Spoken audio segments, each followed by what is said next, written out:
ತುಳುನಾಡಿನ ಮಣ್ಣಿನಲ್ಲಿ ಪ್ರತಿಯೊಂದು ಕಲ್ಲಿಗೂ ಮರಕ್ಕೂ ಅದರದೇ ಆದ ನಂಬಿಕೆ ನಂಟು ಇದೆ.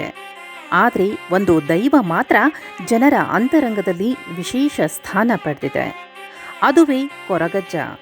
ದಕ್ಷಿಣ ಕನ್ನಡ ಮತ್ತು ಉಡುಪಿ ಜಿಲ್ಲೆಗಳಲ್ಲಿ ಈ ದೈವದ ಹೆಸರು ಕೇಳಿದರೆ ಸಾಕು, ನಂಬಿಕೆ ಮತ್ತು ಭಯ ಎರಡೂ ಒಟ್ಟಿಗೆ ಕಾಣುತ್ತದೆ. ಈ ಅಜ್ಜ ಕಳೆದು ಹೋದ ವಸ್ತುಗಳನ್ನು ಹುಡುಕಿ ಕೊಡುತ್ತಾನೆ, ಆರೋಗ್ಯದ ಸಮಸ್ಯೆಗೆ ಪರಿಹಾರ ನೀಡುತ್ತಾನೆ ಮತ್ತು ಅಪಮಾನ ಮಾಡಿದವರಿಗೆ ತಕ್ಕ ಶಿಕ್ಷೆ ಕೊಡುತ್ತಾನೆ. ಆದರೆ ಕೊರಗಜ್ಜ ಒಂದು ಕಾಲದಲ್ಲಿ ಸಾಮಾನ್ಯ ಮನುಷ್ಯನಾಗಿದ್ದ ಎಂಬ ಕಥೆ ನಿಮಗೆ ಗೊತ್ತಾ? ಹಾಗಿದ್ರೆ ಒಬ್ಬ ಸಾಮಾನ್ಯ ಮನುಷ್ಯ ಹೇಗೆ ಇಂದಿಗೂ ಜೀವಂತವಾಗಿರುವ ದೈವವಾದ? ಈ ಪವಾಡ ಪುರುಷನ ಹಿನ್ನೆಲೆ ಏನು ಅನ್ನೋದರ ಕುರಿತು ಸಂಪೂರ್ಣ ಮಾಹಿತಿ ನೋಡೋಣ ಬನ್ನಿ.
ಕೊರಗಜ್ಜ ಎಂದು ಜನಪ್ರಿಯವಾಗಿ ಕರೆಯಲ್ಪಡುವ ಕೊರಗ ತನಿಯನ ಕಥೆ ಯಾವುದೇ ಪುರಾಣ ಕಥೆಯಲ್ಲ, ಬದಲಾಗಿ ಅದೊಂದು ಐತಿಹಾಸಿಕ ವ್ಯಕ್ತಿಯ ಕಥೆ.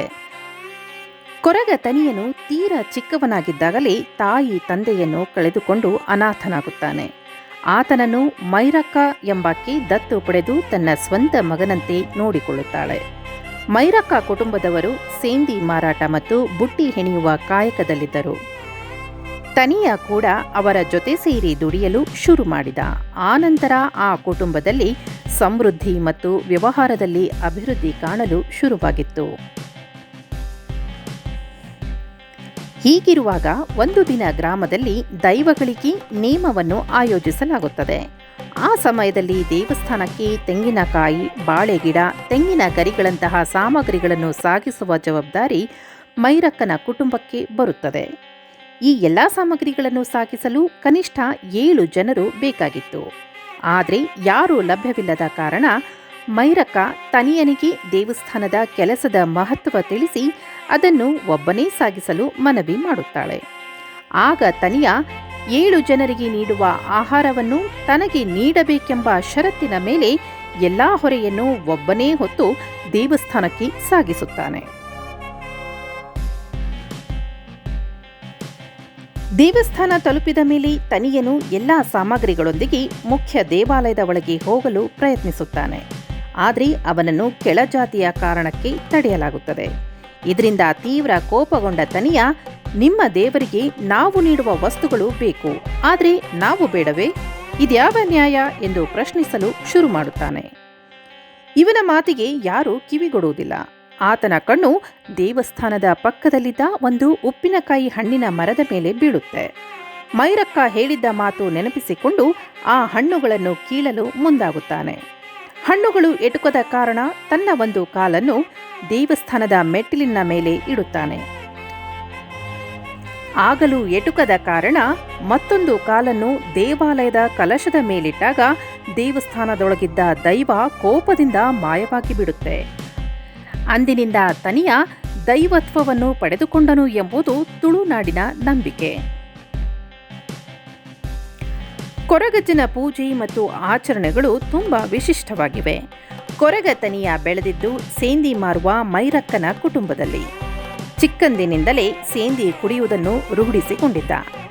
ಇದೇ ಕಾರಣಕ್ಕೆ ದೈವವಾದ ನಂತರವೂ ಆತನಿಗೆ ಮದ್ಯ, ಚಕ್ಕುಲಿ, ಅಡಿಕೆ ಎಲೆ ಮತ್ತು ಬೀಡಿ ಪ್ಯಾಕೆಟ್ಗಳನ್ನು ನೈವೇದ್ಯವಾಗಿ ಅರ್ಪಿಸಲಾಗುತ್ತದೆ. ಈ ಆಚರಣೆಗಳು ತನಿಯನ ಮಾನವ ಜೀವನ ಮತ್ತು ದೈವಿಕ ಜೀವನದ ನಡುವಿನ ನಂಟನ್ನು ಸಾರುತ್ತದೆ. ಕೊರಗಜ್ಜನ ಕೆಲವು ನಿಯಮಗಳು ಇಂದಿಗೂ ನಿಗೂಢವಾಗಿವೆ. ಮಂಗಳೂರಿನ ಕುತ್ತಾರು ಅಜ್ಜನ ಕಟ್ಟೆಯ ಬಳಿ ರಾತ್ರಿ ಹೊತ್ತು ವಾಹನಗಳು ಹೆಡ್ಲೈಟ್ ಡಿಮ್ ಮಾಡಿಕೊಂಡು ಹೋಗುವುದು ಒಂದು ಸಂಪ್ರದಾಯವಾಗಿದೆ. ಹಿಂದೆ ಒಂದು ಬಾರಿ ಸ್ಥಳೀಯರ ಮಾತನ್ನು ಅಲಕ್ಷಿಸಿ ಗ್ಯಾಸ್ ಲೈಟ್ ಹಿಡಿದು ಹೋದ ಕೆಲವು ಜನರು ದೇವಸ್ಥಾನ ತಲುಪುವಷ್ಟರಲ್ಲಿ ಲೈಟ್ಗಳು ಪುಡಿಯಾದವು ಎಂದು ಹೇಳಲಾಗುತ್ತದೆ. ಇದೇ ಕಾರಣಕ್ಕೆ ಕೋಲ ಕಾರ್ಯಕ್ರಮಗಳಲ್ಲಿ ಮಹಿಳೆಯರಿಗೆ ನಿಷೇಧವಿದೆ. ಮಂದ ಬೆಳಕಿನಲ್ಲಿ ಮಧ್ಯ ಪ್ರಸಾದದೊಂದಿಗೆ ನಡೆಯುವ ಕಾರಣ ಮಹಿಳೆಯರು ಈ ಕಾರ್ಯಕ್ರಮದಲ್ಲಿ ಪಾಲ್ಗೊಳ್ಳುವುದಿಲ್ಲ. ಈ ಆಧುನಿಕ ಯುಗದಲ್ಲೂ ಕೊರಗಜ್ಜನ ಪವಾಡಗಳು ನಡೆಯುತ್ತವೆ. ಇತ್ತೀಚೆಗೆ ಉಡುಪಿಯ ಕಟುಪಾಡಿಯಲ್ಲಿ ದೇವಸ್ಥಾನದ ಹುಂಡಿಯಲ್ಲಿ ಮೂತ್ರ ವಿಸರ್ಜಿಸಿ ಹುಂಡಿಗೆ ಕಾಂಡಮ್ ಹಾಕಿದ ಕೆಲವರು. ಈ ಆಧುನಿಕ ಯುಗದಲ್ಲೂ ಕೊರಗಜ್ಜನ ಪವಾಡಗಳು ನಡೆಯುತ್ತವೆ. ಇತ್ತೀಚೆಗೆ ಉಡುಪಿಯ ಕಟುಪಾಡಿಯಲ್ಲಿ ದೇವಸ್ಥಾನದ ಹುಂಡಿಯಲ್ಲಿ ಮೂತ್ರ ವಿಸರ್ಜಿಸಿ ಹುಂಡಿಗೆ ಕಾಂಡಮ್ ಹಾಕಿದ ಕೆಲವು ಯುವಕರಿಗೆ ಅನಾರೋಗ್ಯ ಸಮಸ್ಯೆಗಳು ಕಾಣಿಸಿಕೊಂಡಿದ್ದವು. ಕೊನೆಗೆ ಅವರು ಕೊರಗಜ್ಜನ ಮುಂದೆ ಕ್ಷಮೆ ಯಾಚಿಸಿದಾಗಲೇ ಅವರ ಸಮಸ್ಯೆಗಳು ಬಗೆಹರಿದವು. ಸಾಮಾಜಿಕ ಜಾಲತಾಣಗಳಲ್ಲಿ ದೈವವನ್ನು ನಿಂದಿಸಿದ್ದ ಒಬ್ಬ ವಿಚಾರವಾದಿಯೂ ಕೂಡ ತೊಂದರೆಗೊಳಗಾಗಿ ಕೊನೆಗೂ ಅಜ್ಜನಲ್ಲಿ ಕ್ಷಮೆ ಕೇಳಿ ಬಚಾವಾಗಿದ್ದರು. ಈ ಘಟನೆಗಳು ಸಾಮಾಜಿಕ ಜಾಲತಾಣಗಳಲ್ಲಿ ವೈರಲ್ ಕೂಡ ಆಗಿದ್ದವು. ಒಟ್ಟಿನಲ್ಲಿ ಕೊರಗ ತನಿಯನ ಕಥೆ ಒಂದು ಮಾನವ ಜೀವನದ ಹೋರಾಟ ಮತ್ತು ದೈವತ್ವಕ್ಕೆ ಏರಿದ ಒಂದು ನೈಜ ಕಥೆ.